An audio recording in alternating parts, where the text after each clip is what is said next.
PUBG वाला भूत। दिल्ली शहर में रोहन नाम का एक छोटा बच्चा अपने माता पिता के साथ रहता था। रोहन पढ़ने में कुछ खास नहीं था। उसकी इसी बात से रोहन के माता पिता बड़े ही परेशान रहते थे। एक दिन घर में रोहन अपने माता पिता से फोन के लिए जिद करने लगा। फोन की जिद सुनकर रोहन के पिता ने उसे फोन देने से साफ मना कर दिया, जिसे सुन रोहन काफी उदास हो गया।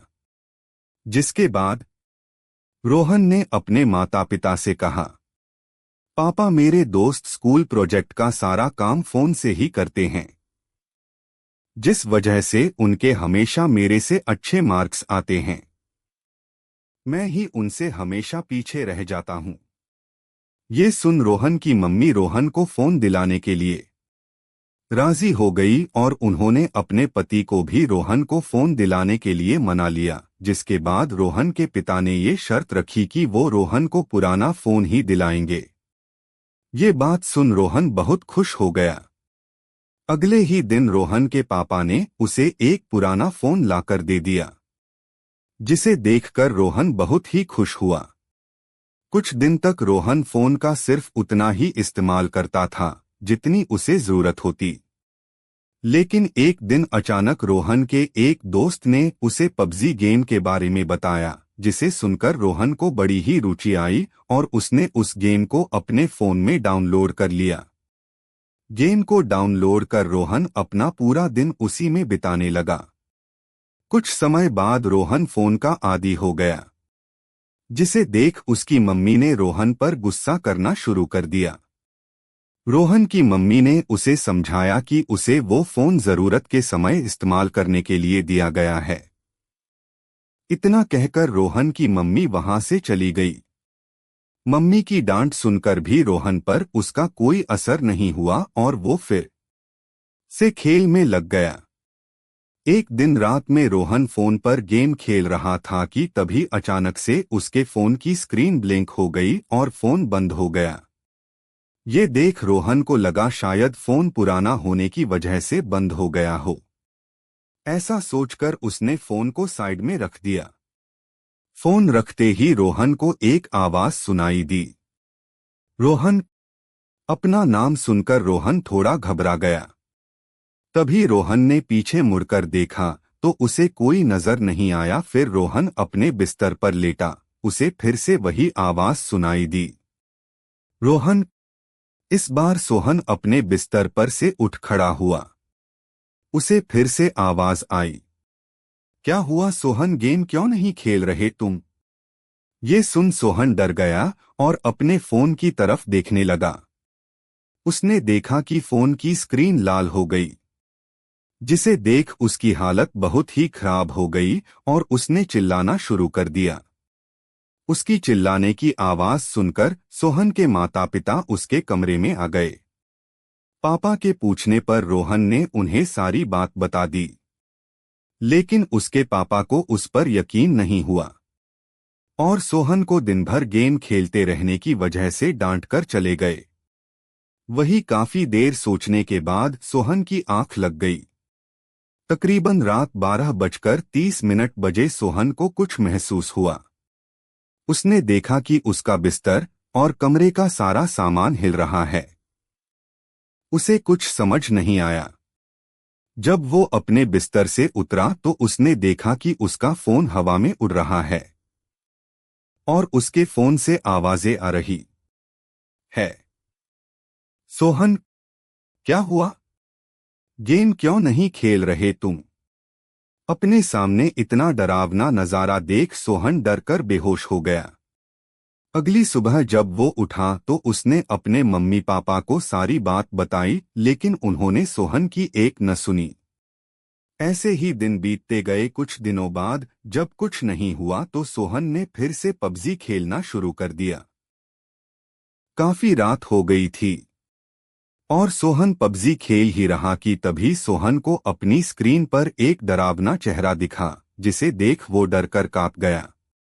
सोहन को अपने फोन पर एक बच्चे का चेहरा दिखाई दिया, जिसकी आंखें खून जैसी लाल, चेहरा एकदम काला और होठों के पास एक बड़ा घाव था।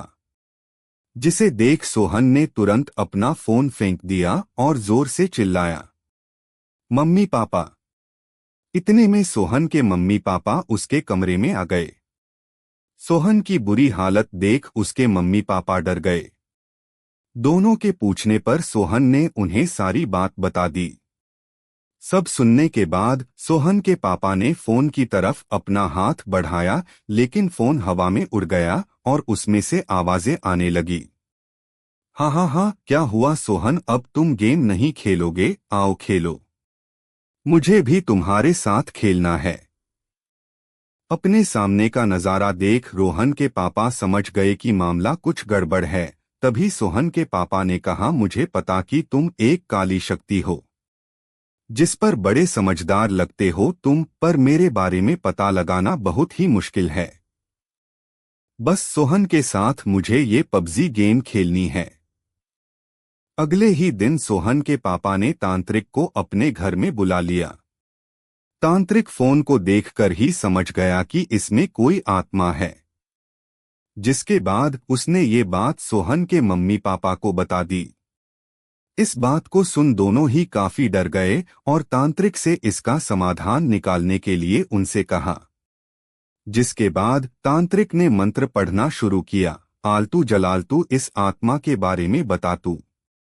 तांत्रिक के मंत्र पढ़ते ही भूत फोन से निकलकर सामने आ गया। सब उस भूत को देखकर हैरान हो गए, क्योंकि वो किसी छोटे बच्चे का भूत था। जिसके बाद तांत्रिक ने उस भूतिया बच्चे से उसके बारे में पूछा। भूतिया बच्चे ने बताया कि वो सोहन को सबक सिखाना चाहता है। सबक सिखाने वाली बात पर तांत्रिक ने पूछा कि सोहन ने तेरा क्या बिगाड़ा है जो तू उसे सबक सिखाना चाहता है। जिस पर भूतिया बच्चे ने अपनी कहानी बताई। मैं भी सोहन की तरह जिद्दी था। जिस तरह सोहन ने अपने फोन के लिए घर में जिद की थी, मैंने भी वैसे ही की थी। और फोन आने के बाद मैं भी पबजी जैसे खेल के पीछे पागल हो गया। फोन का ज्यादा इस्तेमाल करने की वजह से मुझे रोज अपने मम्मी पापा से डांट पड़ती थी, लेकिन मैं उनकी सुनता ही नहीं था। एक दिन मम्मी ने मेरा फोन लेकर कहीं छुपा दिया। ये जानने के बाद मैं घर की छत पर जाकर उन्हें धमकी देने लगा कि मुझे मेरा फोन दे दो वरना मैं कूद जाऊंगा। लेकिन उन्हें डराने के चक्कर में मेरा पैर फिसल गया और मैं छत से गिर गया, जिसके बाद मेरी मौत हो गई और मेरी आत्मा इसी फोन में बस गई। कहानी सुनने के बाद तांत्रिक ने उससे पूछा कि इसलिए तुम्हारे मम्मी पापा ने तुम्हारा ये फोन बेच दिया? जिस पर भूतिया बच्चे ने बोला, उन्हें तो इस बारे में पता ही नहीं था, बस मेरी याद ना आए इसलिए उन्होंने ये फोन बेच दिया। जब मैं यहाँ आया तो मुझे सोहन भी वैसा ही करता दिखा जैसा कि मैं था। मैं बस सोहन को डराना चाहता था कि वो ये पबजी गेम न खेले, क्योंकि वो भी इसका आदी होता जा रहा था और अपने मम्मी पापा की बात नहीं मान रहा था और दिन भर बस फोन में लगा रहता था। मुझे पता है कि जब आप अपने घर वालों से दूर हो जाते हैं तो आपको कैसा लगता है। ये सब बातें सुन सोहन को एहसास हुआ कि वो कितनी बड़ी गलती कर रहा था। उसने भूत को बोला कि वो अब से फोन का बस उतना ही इस्तेमाल करेगा जितनी उसे जरूरत है और मम्मी पापा की बात भी मानेगा। ये सब सुनकर भूत वहां से चला गया। साथ ही सोहन ने अपने माता पिता से अपनी गलती की माफी मांगी और ये भी वादा किया कि अब वो खूब मन लगाकर पढ़ाई करेगा। शिक्षा हमें इस कहानी से हमें ये सीखने को मिलती है कि हमें कभी भी अपने माता पिता से जिद नहीं करनी चाहिए और अपनी पढ़ाई पर ध्यान लगाना चाहिए।